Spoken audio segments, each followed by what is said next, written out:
host of the Gridiron.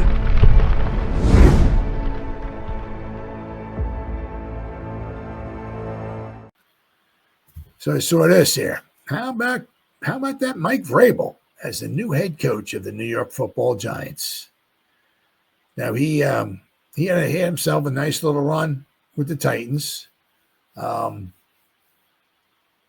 Never had.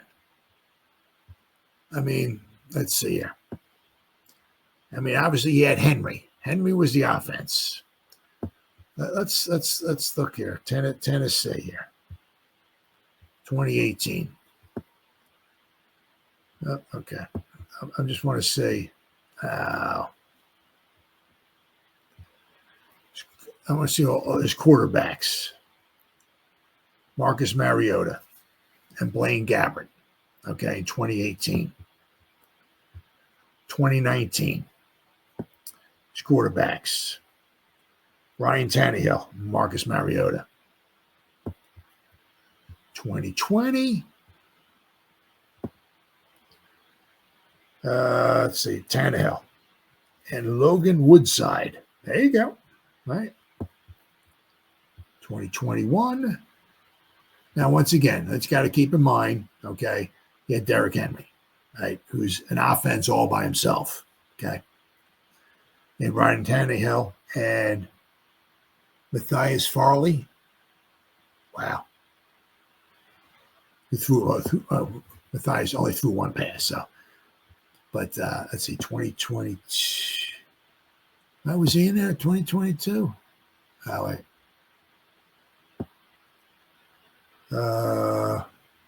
Okay, it was last season. No. Ryan Tannehill again. Yeah, so, I mean, so, with Vrabel, okay, he's had, he's once again, he did have Derrick Henry, who was, his own offense on his own. So, I mean, he did have a absolute stud of a running back. But as far as, and they had A.J. Brown, right? And they gave A.J. Brown way over to the Eagles.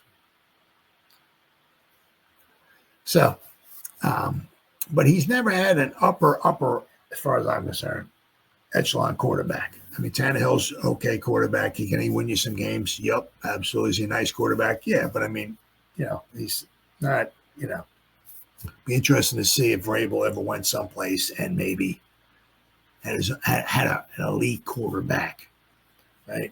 But I mean, Vrabel will bring some discipline, some toughness, and all that stuff and everything. I saw this. So this is one article here. Mike Vrabel will replace Brian Daboll as the New York Giants head coach. Giants season has gone through so much turmoil that they need a new head coach now. Brian Daboll and Joe Schoen were given a vote of confidence from the owner, Jim Mara. Last week, saying they will still be with organization heading into the 2025 season. The recent news of Daniel Jones being released shows the fan base and the players are supporting Daniel Jones and not Brian Daboll. Well, now he's gone. This shows that there's a real chance that Daboll could be fired if the season continues on a spiral. In Week 12, the Giants got dog-walked by the Buccaneers, and players like Dexter Lawrence and Malik Nabers came out and said the team was soft, unprepared, and lacked wanted. It's clear that Daboll is losing the locker room, and it's a very similar situation to the Cincinnati Bengals with Zac Taylor. The Giants, on one hand, don't have their franchise quarterback, so the blame could be placed which gives Daboll more leeway. Whoever wrote this article says, I'm of the belief that if they continue their 6-game losing streak into the rest of the season, the Giants brass will have no choice but to fire him.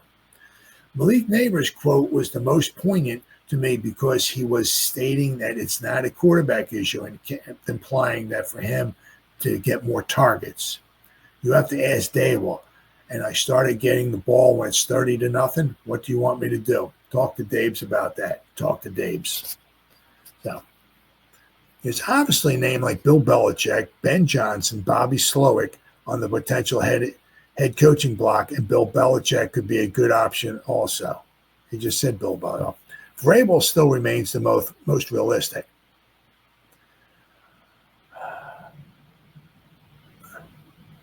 Let's see. The Browns, they might need. They might. It says also here they might replace Kevin Stefanski with Vrabel as well too. When you look at the job what Vrabel did with the Titans, he had success with the quarterback Brian Tannehill, who was not elite, but he played hard-nosed football and became a gritty team, because they did. Giants media will always have tough expectations, but Vrabel is the guy truly believe can turn the culture around in New York. They stick with Daboll for another season. I think this could be a mistake because he seems to have lost the locker room this season. He started the Giants' career with a 9-8 season. Man, one of these guys smoking a 9-7-1 season. Winning coach of the year. Then he dropped to 6-11 last year. Now they're 2-9. That playoff victory isn't even remembered in the organization now. And for that reason, he should be gone.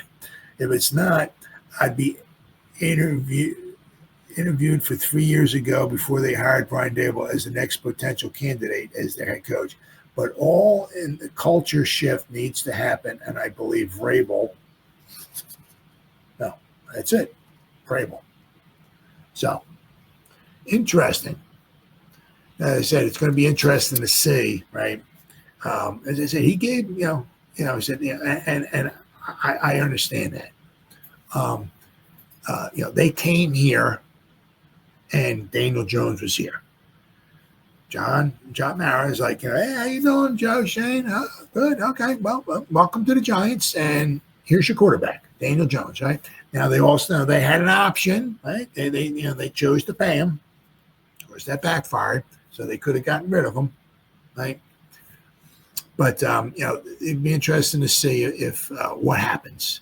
I mean, if this continues to spiral out of control, he loses the locker room and all and everything, and we have to wind up waiting to see. Wait to see in a couple things. One, right? If it spirals out of control, does he lose his job? If he loses his job, do both of them lose their job, right? Because they both came together. Did they both leave together?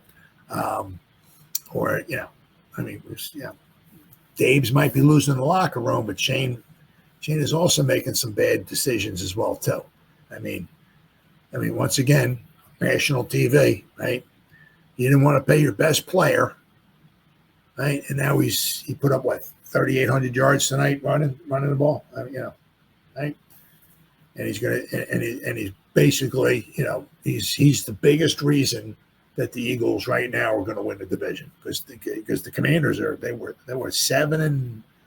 6-1 or whatever the heck they were or something like that, or like 7-4 or 7-5 or something. I mean, they're going. I mean, not that they're a horrible team, but they're So it looks like the Eagles are going to win the division, and one of the biggest reasons they're going to win the division is because of Saquon Barkley, right?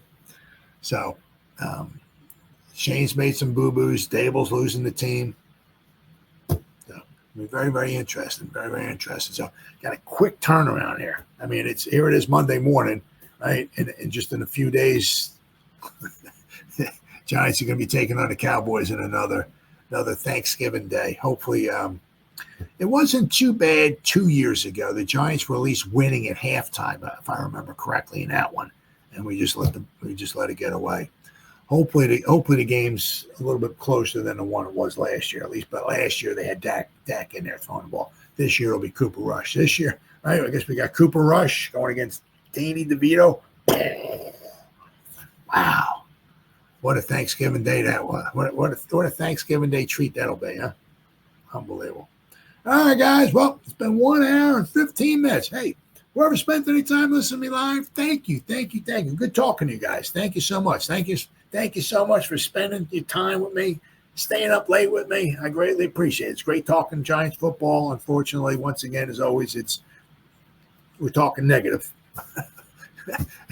We don't have anything good to talk about. So maybe one of these days we'll actually have a victory to talk about. So whoever spent any time listening to me live, thank you. Or if anybody's going to spend any time watching the replay of this, once again, thank you so much from the bottom of my heart. It means the world to me. And as always, you guys stay safe out there and go Giants. Woo! Oh, yeah.